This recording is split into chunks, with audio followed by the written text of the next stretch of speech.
Well, that got dark.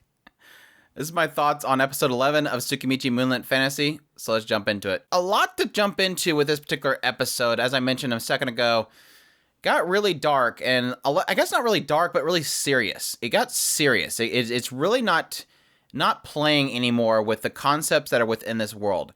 As I've mentioned with several of my impressions, this show, or the story itself, is really kind of hitting heavy on discrimination within this world. And it was only a matter of time before that really does become something that cannot be avoided anymore. This concept that there is a divide here that's obviously created by the goddess herself, and eventually it's going to come to an head, a point where either the writer's going to have to stop messing around and focus on it and really start diving into the seriousness of it, or negate it somehow. And rather than negating it, it's diving into it. But yeah, as we left off the last episode, obviously Tomoe's not doing well. There was an explosion within this demiplane. He goes to investigate it, and yes, we come to find out that, yeah, these adventurers broke out of their cell. They went to this trash shed that I'm guessing is apparently a place where they put things that they have been experimenting with into in order to dispose of it. But essentially, these adventurers found these, and there was a little bit of a fight that happened. Several people got involved within this dispute, but the two from the demiplane itself that were in the center of this was one of the orcs that was basically assigned to help usher people into this illusionary town, as well as the fragment of Tomoe. And as they were kind of struggling, this ring fell and it exploded, and even though the fragment tried to kind of limit the explosion itself, it ended up costing her as well as this orc's life, along with several of the adventurers, and only one of the adventurers managed to make it out alive. But at any rate, as Makoto arrives there, Shiki, who we find his name is Shiki later, the Lich, uses healing spell to kind of help with the alkay that was there, and several other people. And it kind of has this moment where he's kind of struggling with using his magic, and he ends up kind of combining his with the Lich in order to actually heal. And eventually notices where one of these humans is and slips through the wall to Sige, where he confronts this adventurer. And at this point, he's very distraught. He's confused, and he's very upset. And it's at this point where he kind of admits to this adventurer he wishes that he had killed her.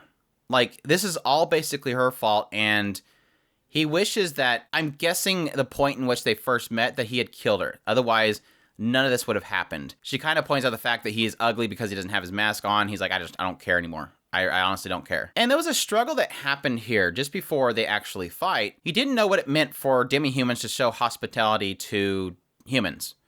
And I think this is where it's kind of really heavily hitting on the idea that he needs to no longer, I guess, trust humans to be able to be with his people. Like, he has created this demiplane for them to live in, but he has to be a lot more careful going forward. He can't trust them anymore, even though he has in the past. But yeah, she goes on the offense, he slices off her arms, and then, yeah, shockingly, he does finish her off. I really wasn't sure exactly how far they were willing to go with this, especially since, at that point when she starts to kind of, please don't kind of thing, you usually have that moment of, like, them snapping into it or somebody coming in and stopping them, but no, they went with it. And again, I almost thought they were going to go to like a cut to, oh, this was all in his imagination, it didn't really happen. No, he was mad, and this was the cause of the death of one of his people, and he was seeking revenge for it, basically. So was very surprised the writer was willing to go in that direction. I think it's going to be something that will obviously weigh heavy on him in the future. I was a little bit saddened that it kind of walks forward from it pretty quickly, but it does seem like his actions going forward are all seemingly having to do with this decision.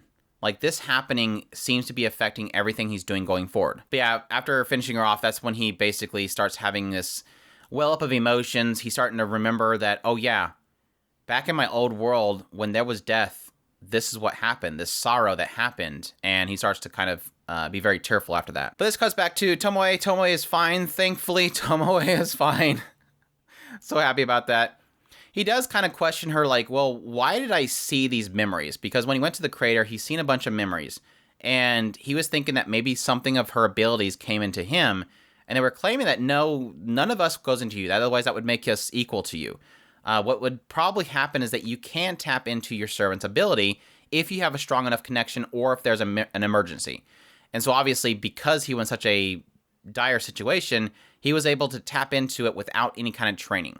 So that just bring an interesting element to him going forward, this new ability to essentially tap into those of his servants. Which does, of course, lead into a bunch of jealousy between Mio and Tomoe, and they start having a little bit of a match between the two of them, obviously pointing out the fact that, oh, well, we shared blood at some point, and Tomoe's like, well, he has pierced me several times, not talking about that type of piercing, but yeah, following this, a lot of things have to be changed because of what happened. Obviously, he goes to where they're building the new illusionary village, and he decides that he wants to put up some sort of barrier around it to keep any innocents out of there. Wants the Alka to be working in there, wants to be patrolling it on a regular basis. So again, he's putting in a lot of things into effect so this never happens again, especially those of the children being brought there, because obviously one of the orc children was there. Also, he goes to visit the parents of the orc himself and apologize to him, and then he sees one of his friends that he's always with, and it was kind of an interesting moment because he goes to this guy and says he apologizes for what happened,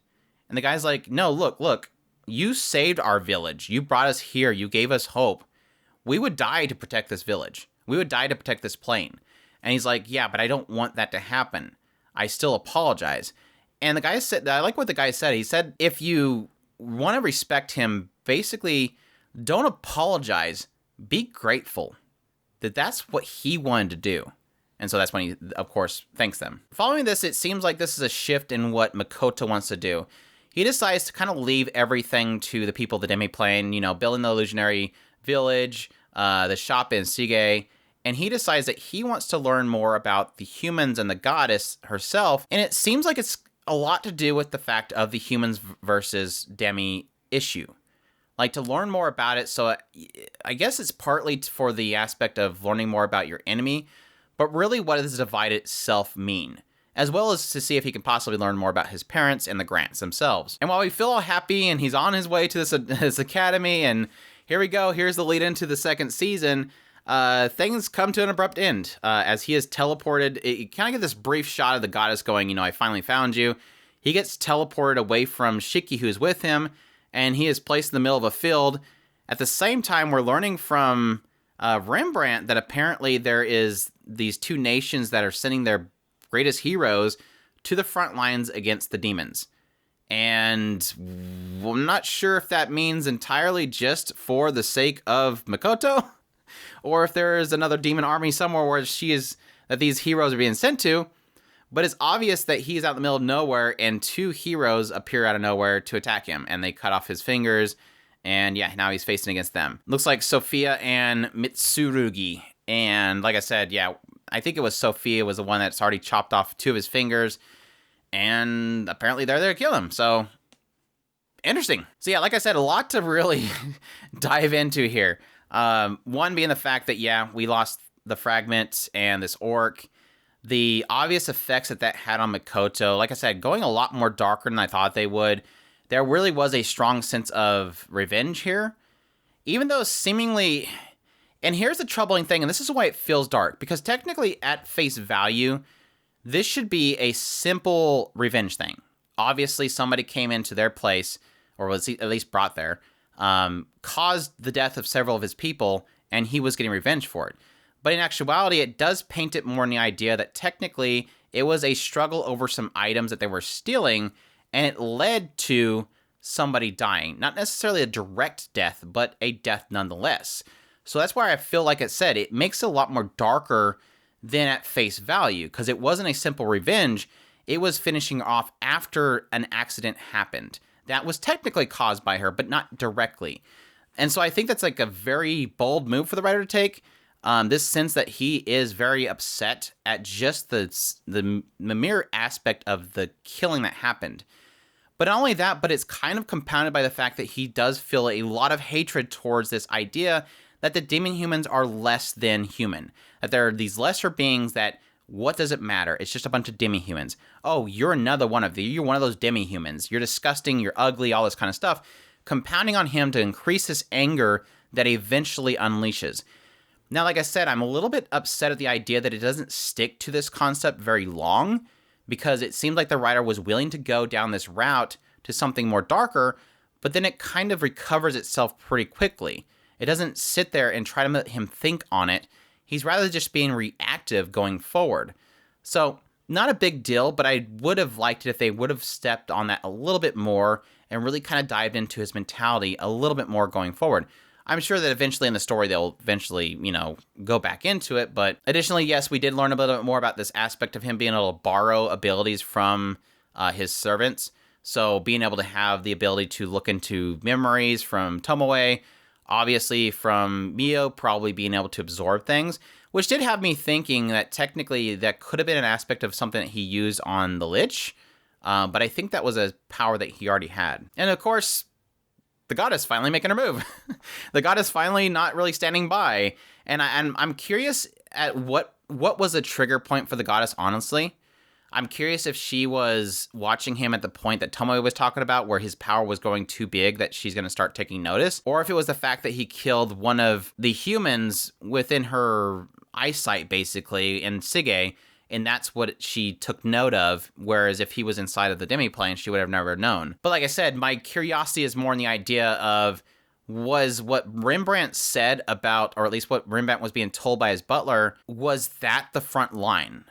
Like, is these two nations and all the heroes from those nations on the front line going to a war with some demons other than them? Like, is there some demons somewhere else that they're going to fight? Like, this war has finally begun and they're going there?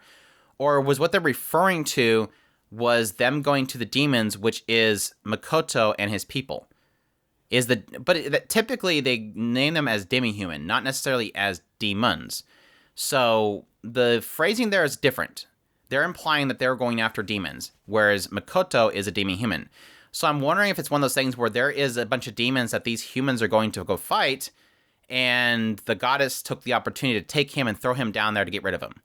That's where I'm really kind of leaning towards. I don't think that it's really a thing where they were planning on going to Makoto and his people to begin with, which is nasty as usual. I would kind of assume that the goddess would just handle Makoto herself, but I guess she just doesn't want to dirty her own hands. She doesn't want to bother having to look at his ugly face again, so she decided to just let her heroes handle him, which will be interesting. I am really kind of curious at this point if this will be a kind of pointing out there possibly being other isekais. I wonder if these two, Sophia and Mitsurugi, is going to be possibly otherworlders, to bring a term from slime, or if they're going to be just local heroes, because that would kind of imply their ability, because these two obviously seem very powerful. He notes that the Sophia, who took out his fingers already, is really strong, and every other human that we've met so far are just very weak. So it would imply that because they're so strong, it's a possibility that they are people from another world as well.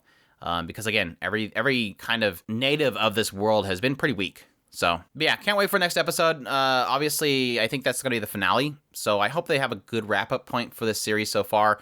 Very much so impressed by this series, honestly. And I hope that it has a really solid ending to it. So it's something that I can strongly recommend people going forward. So, but that's my thoughts on Tsukimichi Moonlit Fantasy. Got real dark.